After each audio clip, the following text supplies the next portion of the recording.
Hi అండి. అప్పుడప్పుడు ఇలాంటి జ్యూస్ బాటిల్స్, గ్లూకోజ్ బాటిల్స్ ఇంటికి తెచ్చుకుంటూ ఉంటాం కదా!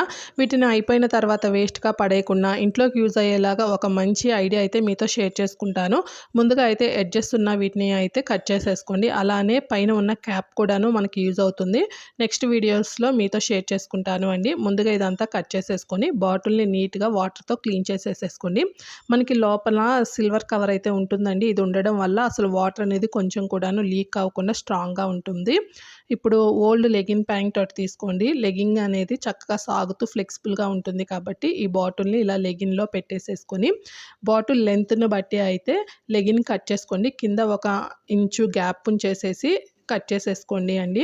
ఇప్పుడు పైన ఉన్న క్లాత్‌ని అయితే లోపలికైనా గ్లూతో మీరు అంటించేసుకోవచ్చు. లేకపోతే కరెక్ట్‌గా బాటిల్ ఎంత లెంత్ ఉందో అంతవరకు పెట్టేసేసుకొని మిగిలిన క్లాత్‌ని కింద మడిచేసేసుకొని మీరు ఒక నీడిల్‌తో ఒక 2 స్టిచెస్ ఏసుకుంటే సరిపోతుందండి. చూడండి మనకి బాటిల్ కనిపించకుండా నీట్‌గా ఈ క్లాత్‌తో అయితే కవర్ అయిపోయింది. ఇలా వేస్ట్ క్లాత్ ఏదన్నా ఉన్నా సరే మీరు చేసుకోవచ్చనమాట. ఇప్పుడు దీంట్లో కొన్ని రాళ్ళైతే వేసేసాను వెయిట్ కోసం అనేసి. మీ దగ్గర ఇలాంటి రాళ్ళే కాదు కలర్ స్టోన్స్ ఉంటాయి కదా! అవి కూడాను వేసుకుంటే అందంగా ఉంటుంది. ఇప్పుడు వాటర్‌తో నిండుగా ఫిల్ చేసేసి నేను మనీ ప్లాంట్ అయితే పెట్టేసుకున్నాను. ఇలా వాటర్ వద్దుకో అనుకుంటే మీరు సాయిల్ అయినా పెట్టేసుకొని మొక్క పెట్టేసుకోవచ్చండి. ఇలా ఇంట్లో పెట్టేసుకుంటే అందంగా ఇండోర్ ప్లాంట్ రెడీగా ఉంటుంది. చూడండి వాటర్ కూడాను కొంచెం లీక్ అవ్వదు. టిప్ నచ్చితే ట్రై చేసి ఎలా అనిపించిందో కామెంట్ చేసి, లైక్ చేసి మన ఛానల్‌ని సబ్స్క్రైబ్ చేయండి.